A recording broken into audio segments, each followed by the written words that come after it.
Luka pung som pathum chang som atanga chang som pasu sarika Bible nei na chuan milo chiar pui ula ari loi chiar la kin ari lo chiar mo thiam tu thiam ni milo ngai thang tin chol ni in ani chuan in khom na in pakhat ta azentira ani ti iswa an saina nia tin ngai de kum som le kum rian ram koi man chak lo ve mi che pakhat la chumi chu a kum renga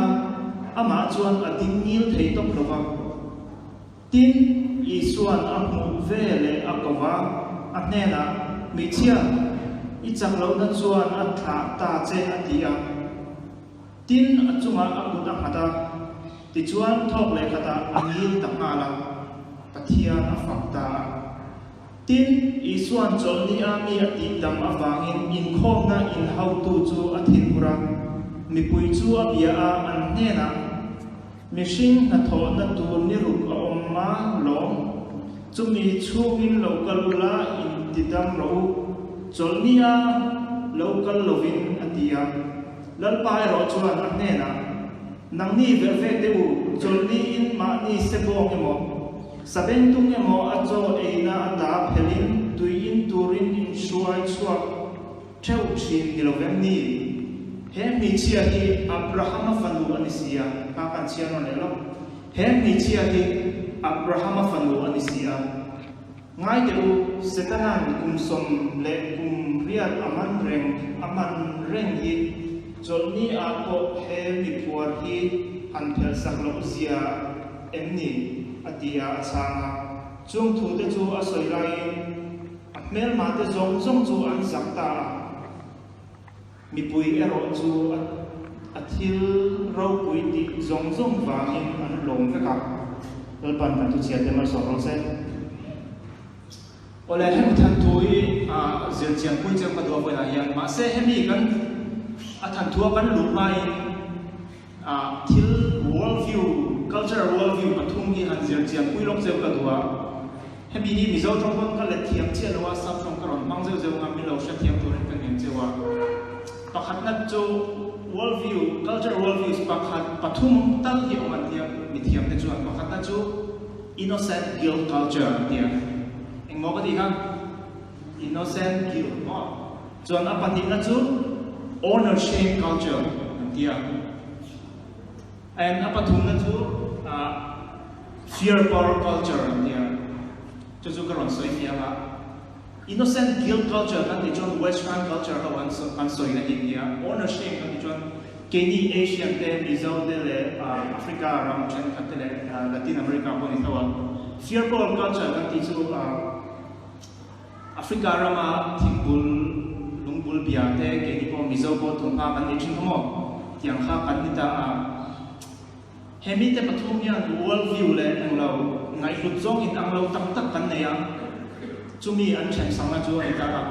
voina ka soi tum tak zo ka ro chu honor shame culture hi lampang yan chui chiang ka duwa ma se hemi kan shia thiam the nan hian ni guilt innocent culture western culture ne hen tlem han compare le ka duwa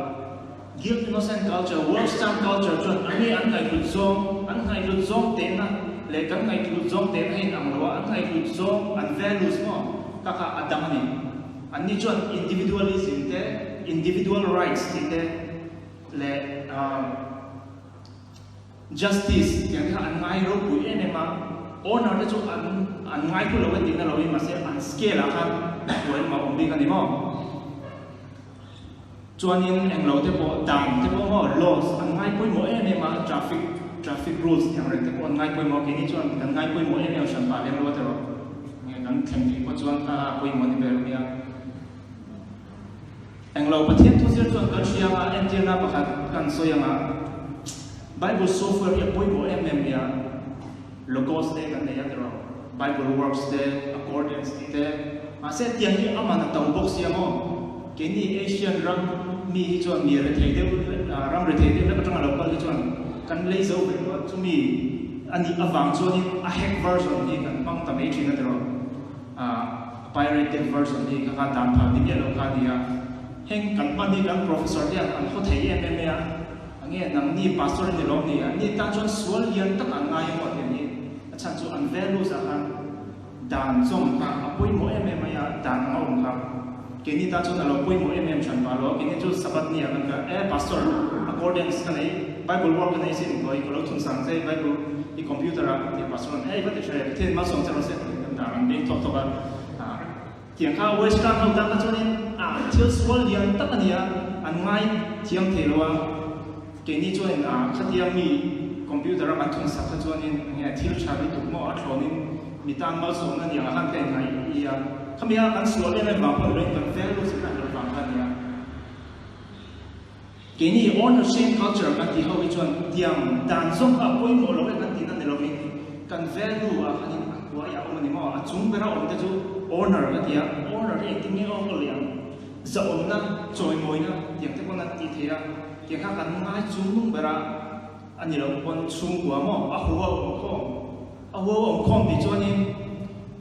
Mizoram rong bol thin te chuan ni thia ma to san dang he na rong kha kan bola an ni chuan 7 day chu tha lo a thuri ni chu di ka lo ma se anh tin nghe kan ko san kan son chuan mi pui ne tin ni ngai yang pi ka an chuan lam tha ka ni te ro kan ko san kan chuan san chuan anh tin nghe khami kha pui mo me ni mo mi ina van plan ina ke ma ni min pu dan ka khami kha kan value sa kan apoi mo me ya chuan in mi mai za na ti kan nei kan khop me ya Philippines sa kan rong boling kan suak ve zewa tiang hawi sa phau te tiang European au anti te kan pui ve china chuta kan ti ber chu Filipino ho ka ina kan lu da kan angkong har kan ki ka zaina rong bola kan nei do na kuma takin local don ye kan Filipino sa kan local ye ma man intina kan local ye me kan ti ve ka ase zandar sai lo ria crusade cha lo na tu vak ma he local mai silo khami ga western lo chun Filipino chu an van to he an sual ko me ya an local lo an isi an local lo kita khami kam western ho a sha thiam lo tan chuan in mi sual ta kan sual the ma se ke ni chuan mai sa na kan nei tan tan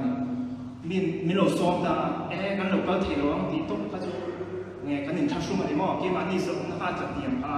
in nei na te po ni se kal tum mi lo ko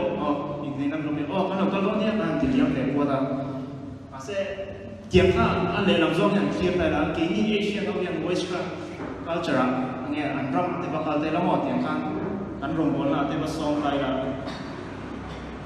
an ni chuan in honest tiang kha chu ka tui zong ni lo ka local the lo kan ti muk mai se ke ni kha chuan an sual le mai sa ko chu sual tak tak nei kan ti mai tur ni mo ase an ni da na ka chuan in nge thu di kan chilo mo thu di kha poi mo zo ka ke ni a chuan in thu di ai chuan in mi na min ku dan ka tiang ka poi mo tlang pui zo ni mo chu mi kan soi to na chan chu nge Bible chia na ka nge kung kai na point ti mai thia Bible ko i kill innocent culture atanga lo chua ka ni lo honor shame culture ani mo Mediterranean society honor shame Asian culture and ai ang ya ania chuan in honor mo sa omna hi chini na mu thia pakhat chu ascribe honor nia ascribe honor kan ti chu honor mo sa omna kan nu le pa atanga kan ne kan nu le pa te atanga kan ne antiran minister fa pa te mo tu lal de fa pa te ni mo chu kan sa omna kan ne tel kha ni mo eng ma te lo mai da khami chung ko sa oma atanga kan lo chu ba khan pakhat le chu acquired honor nia chung chu za omna kha ange te kan ti a hlo chu the ni mo chu mi honor a chu choi moi na te kha hlo chu te tinan pasal tha te ro chung ko za oma atanga lo pian chonga lo ma se mi pasal tha te ni chuan mizo society a chuan kan ngai sam ni kan za em ma chu ba atlang na te mi tle ma han lo ngai the de te kha tiang kha choi moi za om kan ti ni mo tiang kha ascribe honor le acquired honor kan ti chuan ni ta chuan ni acquired honor nei tur kian in an lo be na se the khop me ya kum zabi pakhat na khan an be na ber pakhat ko chu an englo honor challenge kan ti mo honor challenge a chuan in มีประคัดอันขวามีฟิงเกอร์มีประคัดอย่างเนี่ยผู้ใหญ่ก็เจ้าเรียกว่าตานี่มั้งอย่างอันขวามีฟิงเกอร์กับถ้ามีค่ะอันเดียวเนี่ยช่วงนี้อามาส่งนะครับที่นักกายสามอันเดียวเนี่ยว่ากันเนี่ยส่งนะครับต่างเนี่ยมาบอกอย่างคันนี้อริสโตเติลบอกกันอย่างการโคที่ตั้งขวาอันว่าสิ่งต้องมาในการขวามีฟิงเกอร์กันอันว่าเดียวปุยต้องเนี่ยถ้ามีพวกที่ gospel อ่ะพวกที่นี่จันทร์ชั้นเสียที่พวกที่นี่อันหลวงก็ไม่ยังอิสวาเขาบอกฟาริสัยก็กันเนี่ยเพื่อนเจ้าฟูไม่นี่อิสวาก็สอนนั่นเองสอนนั่นตลอดสอนนั่นก็อาจารย์เทลูกตาเก่งดีจู่ๆให้มีไบเบิลจ้างมาเพื่อนกันพวกนี้อิสวาขันจบนี่อ่ะขันอินมีเชี่ยขันที่ตั้งตาจู่มีอันที่ตั้งจู่สินก็เข้าตัวมิสลิมอินคอมนะเข้าตัวที่มาเสียทราบเลยจงบุลังจนสินก็เข้าตัวอันที่สินก็เข้าตัวกันงั้นที่เงี้ยจบนี่อ่ะแค่ที่ตั้งที่ข้าก็ owner ก็ว่าจะเล่นสร้างที่มั้งงั้นที่เงี้ยจบนี่อ่ะแค่ที่ตั้งนี่ตั้งอ่ะก็ที่ตั้งนั่นตัวองค์เรื่องงั้นที่จบนี่อ่ะแค่ที่ตั้งมันเนี่ยมาเสียอิสวาขันอาศัยนักเวงหินเวกันอิสวาขันเนี่ยเล่นเวทานี่มั้งอิสระเวงตุ้งปอจุดตัวยันละไอ้ชั้นชัวก็รู้ไม่มีอีกขันนี้เดียวนั่นจะเล่นกับเวทามาเสียให้ตาปุยโมเนี่ยไม่จูให้ตาไม่เชื่อดำโลมิโซจงไปจนรำป่วยไปแต่เนี่ยมาตามอ่ะtu ma poi na enga ma an ngai lo kha iswa kan abraham fanu ti na tong ta ni mo abraham fanu ti cho an ni a chon thil ro pui takani ta za om na le choi moi na sang ta ki na mi in tu ma eng ma an ngai lo kha iswa chon abraham fanu ti na kau tlat me ni abraham cho juda hau tan phai cho ni an nam lal pa nya nge te mahatma gandhi ko nge kan nam india ram father of the nation kan kita mo yang dia kan Mizoram apa pulau dia kan tidak rolling yang dia kan yang anam mencuak tu kan kita Abraham kan cuak ni yang lawa Iswa ini hela yang Mesia Abraham fandu dia kan joy monya sang tak apa ya cuba kai ni kan zentur poi mo tak kan ni mo kan zing aja ni ange tu ma pon engama an ngai lo Abraham fandu kan ti le anti nan na so pai te drugs addict te rui lo ngai te tieng te hi Abraham fandu Abraham fa pa ti kan dong kang ve thei do ne ni kan so mai ni chu mai ba ke ni po ya chang chu enga ma lo wa kan ngai chu na te ro eng ma ni lo wa kan chung ko chol chona kan ena ki chu eng ma ka de le lo mo chu mai ba kan thil ti sual te wangin ni pusit te kan tok chin ni te ro ase helaya hemi than thu ina min zendir chu engma ni lo mai lam iswa chuan Abraham fa pa amin min mutlak me ni atober ran ka soi ti to nan than thu phat kan soyanga lar ta ni che to me theya dial modia ka in chia man ro voi ka chu thu soi do na ko pa khata manin thu soi ta na ti ka nin mi zong zong han to kho ma bia kin pa khat nang de me ya nin tia khanin poster te sham taramo dia motia ron kaldona na yan thu sai dona tika antara no pam pa din thing tang no pam pa din la chumi thu lo shia le chuani om na hlat ta ka chuan ke hir ni le ni na ron kala chumi bia in pan tu chuan ron kala dani na se chumi bia kin chu a thlen chuani chumi bia kin kong khara chuani elder nge an di kon nge do ni palian te hian nang no pam rim chia ilut ve thei lawang atia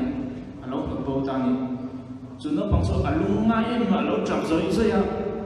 tak tak atlain karon kal via ta bia kin a ko lu min phalawa di amadia chu sai tu ngai ta tu karon kala ti na ron ala lo trap ta zoi be kin bathara chon lo chuwa chu dia thut lai tak chuan in support to lai ra lukum palian de me hian chuka chu no pang de chu azoda ngati nge cha no pang chuan hemi puna hian di amadia thu sai don ti ka sia se solai ni ba chon lu min phalawa ti chu dia che vela chuan chu palian tak mai chuan no pang de ko ro ko da dia ku ta kaya chu dia kai vela chuan na chin loka kong lo kha tu kan kong kha chu sa ta kina ban hong da chu pa chuan no pang chu amma bera chu tira ama chu pulpita lo na thu chu ba sai ta ama chu di el mo ti chu lo ta voina po hen ke ni po eng ma lo me a bin ngai chu na to kan thil ti suwa de ba le in thiam lo na sak tak nen zan na sak tak nen kan ong china ase Isu Krista ban kan von pon chuani Abraham fa nu kan ni ve the ni ti ka boya tu sai ti chu ni ai dal pan ma so ro se